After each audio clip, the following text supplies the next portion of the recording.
আজ পশ্চিমবঙ্গ বিধানসভায় মেনশন পর্বে রাজ্যের সংখ্যালঘু বিষয়ক ও মাদ্রাসা শিক্ষামন্ত্রীর কাছে আবেদন রাখলাম।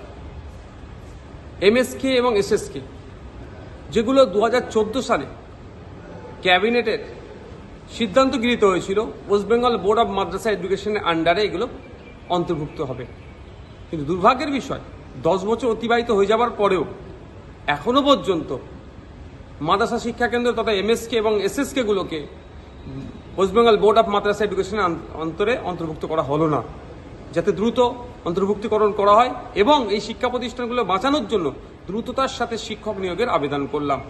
এই শিক্ষা প্রতিষ্ঠানগুলোতে প্রায় 7,500 শিক্ষক ছিল।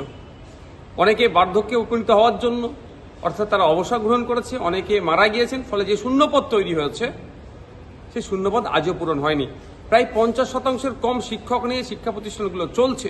তাই সংখ্যালঘু মন্ত্রীর কাছে এই আবেদন করেছি। কারণ সংখ্যালঘুদের উন্নয়নের খাতে এক বছরে 5,000 কোটি টাকা, আর কোনো ফিনান্সিয়াল ইয়ারে 5,500 কোটি টাকা, কোনো ফিনান্সিয়াল ইয়ারে 4,700 কোটি টাকা, এত টাকা বরাদ্দ করা হচ্ছে।